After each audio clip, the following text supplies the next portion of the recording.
ای غریبی در سفر یارت خدا، هر کجا هستی نگهدارت خدا. نیست کسی از حال زارت با خبر، دوستی از حالت خبر دارد خدا.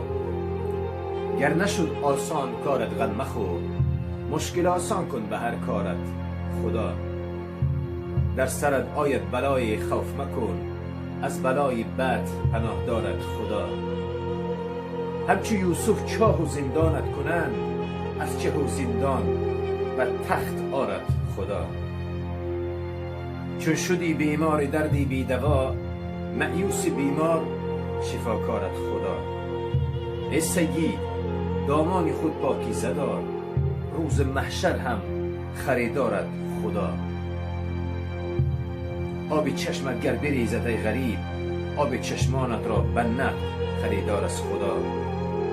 ضابطی ورزی غم مخور از سرزمینی بی کنار، از سرزمینی بی حد و کنار نگهدارت خدا.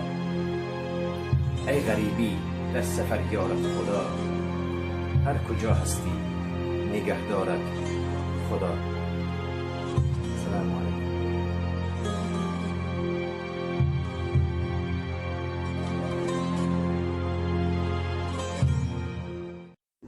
السلام علیکم هموطنان عزیز. یک خواهشی دوستانه، برادرمان کانال خود را دارند، در آمده برادر عزیز را دستگیری کنید. دستگیری شما پیشروی ما، انشاءالله ما همراه برای شما نوارهای جالب را خواهیم پیشکش کرد.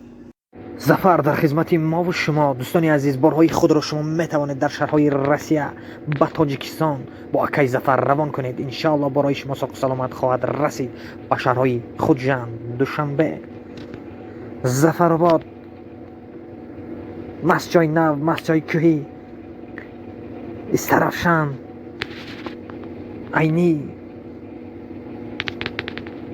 پنجیکن و دیگر شهرهای جمهوری تاجیکستان. ظفر در خدمت ما و شما. از نام کانال فکر شما گپ زنید.